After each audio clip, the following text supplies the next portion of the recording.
This video is brought to you by SoccerPro.com. Be sure to visit SoccerPro.com for all the latest soccer gear at everyday low prices with no membership fees. Don't forget to use coupon code SR4U at checkout for $10 off a $75 purchase, plus free shipping within the US. Hey guys, Josh from SoccerReviewsForYou.com, bringing you a comparison video between the Nike Mercurial Vapor 8 and the Nike Mercurial Vapor 7. This is probably the most popular shoe line on the market. And the Mercurial Vapor 8 really does make a huge change from the Vapor 7, which is why I'm going to compare them for these two today. Right off the bat, one of the biggest changes is definitely the fit of these two shoes. You can see right off the bat the toe box is significantly smaller, significantly more narrow. There's a huge difference there in how this shoe fits. Right off the bat, a lot of people, there was some kind of floating around rumors on the internet that the sizing was a little bit messed up on the Vapor 8. That's not true at all. The Vapor 8 definitely does fit exactly the same as the Vapor 7 in terms of length, but the actual fit of the shoe has changed a little bit.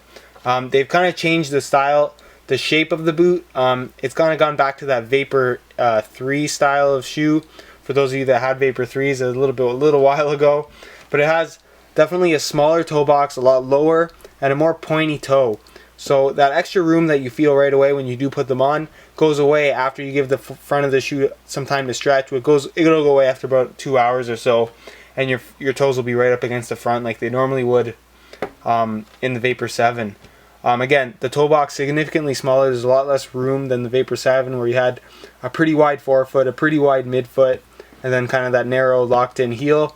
Where on the Vapor 8, you're getting that same locked-in heel, but you're getting a smaller toe box, a much narrower toe box, and then a much narrower midfoot as well. You're going to see, if you just look at the actual width of the sole here in comparison to the Vapor 8, there's a significant difference in how wide the actual midfoot is. I would say that the Vapor 8 is going to fit medium width to narrow footed players. If you have a wide foot, this is a shoe that's probably not going to work for you. You should probably stay away, or even go with a Vapor 7, because it's going to work a lot better for you. The upper is so thin on this one, it's going to stretch a little bit, but as far as the midfoot width, that's kind of predetermined, and it's never going to change, so you're never probably going to feel comfortable in that shoe. So I definitely recommend going with the Vapor 7 if you do have a wider foot. If you are a medium to narrow footed player, the Vapor 8 is going to work great for you. You still got that central lacing system, which is great, provides a really secure fit, and they still have that really great wrap your foot nice and tight fit. Both of these shoes do have that. I still think that the Mercurial series is going to provide the best thin fitting synthetic upper. It really wraps your foot, feels like a sock once you do break them in, and it's something that you can only get from the Mercurials. As far as the actual upper goes, there's a big difference again. The upper on the Vapor 7 uses a thin Tasian synthetic microfiber. As far as I was concerned, it is the best thin synthetic on the market. Really good quality, really good fit. Nike's really perfected their shape as far as the thin synthetics go, and it really does provide some good feedback. It's a little bit stiff at first, but once it does break in and become really soft, it has a really nice touch on the ball, really close second skin feel. Where the actual Vapor 8, I find, actually improves on that. The upper is much thinner. You can tell when I press down on the Vapor 7, this is a brand new pair. It's very stiff. When I press down, the whole shoe has to shift with the boot because of how stiff the material is. Where the Vapor 8, I can just press down on the toe, and it'll just compress in that area, which means that the material itself is much softer, and you have a much softer feel right out of the box, and it's a lot more comfortable. This is the first Vapor that I was able to just wear right out of the box, right into a game for 3 hours. I played for 3 hours, had no issues with discomfort or any kind of blistering. It was really great. The upper itself is much thinner as well. You can see, if I actually push my finger through here, you can actually see the shape of my finger, just to show how thin the upper is on this shoe. It really is really thin, probably one of the thinnest uppers on the market, and really soft too. So it has almost like a leather-like quality as far as how soft it is, but it's got that thin sock-like feel, which a lot of people do like in that speed boot market, and it really does feel great when making touches on the ball. The sole plates and stud patterns, again, have changed as well. It's still that glass fiber sole plate, which you saw on the Vapor 7 here. On the Vapor 7, you have these shorter studs, kind of making these little triangular patterns here, these kind of three-studded multi-directional grip they're trying to do. You're going to notice that the studs are fairly short. It's a turf-friendly stud pattern, and then you get your 4 blades at the back, which is pretty standard. You're also going to notice that the glass fiber sole plate, although not as stiff as the carbon fiber one, it is still on the stiffer side and does require some break-in time before it does actually feel really soft and actually comfortably playable, I guess you could say. Where the Vapor VIII kind of changes that in that it's much more flexible here, because they went with a thinner material, glass fiber in the front here. You can see that it's darker, slightly darker in the midfoot and heel area. There's actually a second layer kind of to keep the shoe stiff, but still save lightweight. So the shoe is stiff where it needs to be and flexible where it doesn't. Really great, and the stud pattern itself is completely different. You're going to notice that for a firm ground shoe, it has only 2 studs in the back, which is slightly unusual. You can see that he has these 2 little kind of hang-offs here on the studs, which kind of make this almost like one large stud on each side as opposed to two studs.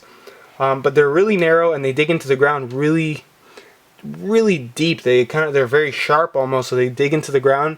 And you're gonna notice that there's these 4 main studs here and here, which is basically what your forefoot's gonna be standing on. Then you have this 1 stud here for pushing off of, and then obviously the middle stud just to kind of keep the sole plate supported. So it's almost like a 6-studded firm ground stud pattern, and to be completely honest, it works really well.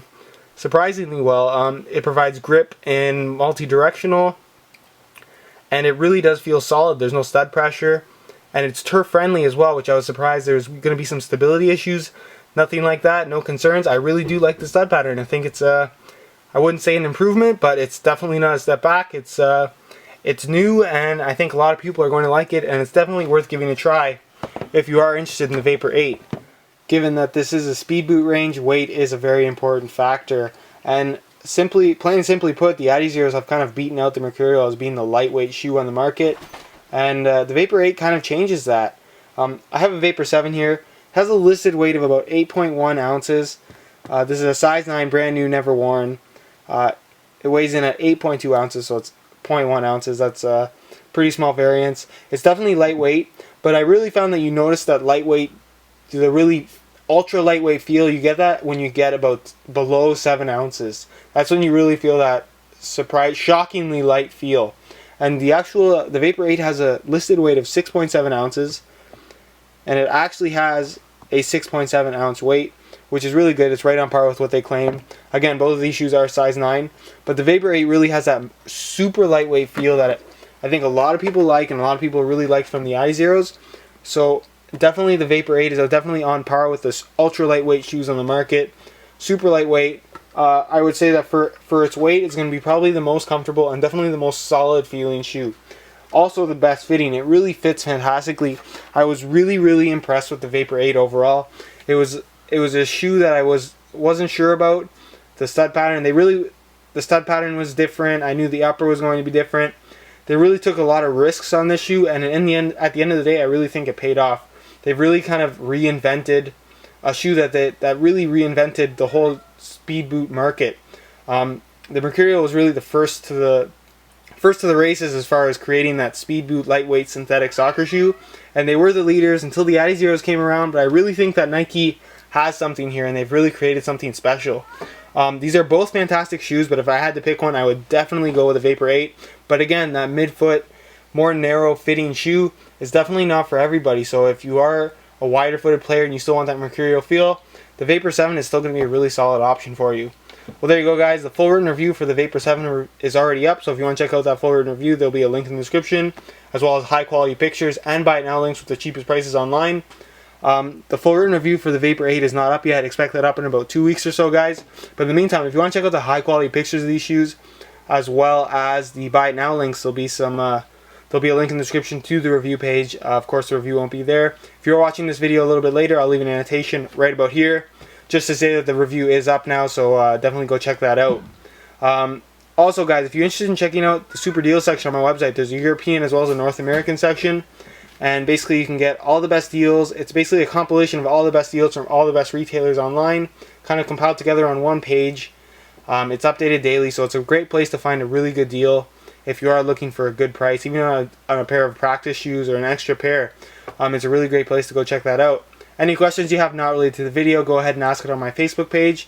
And as always, guys, thanks for watching.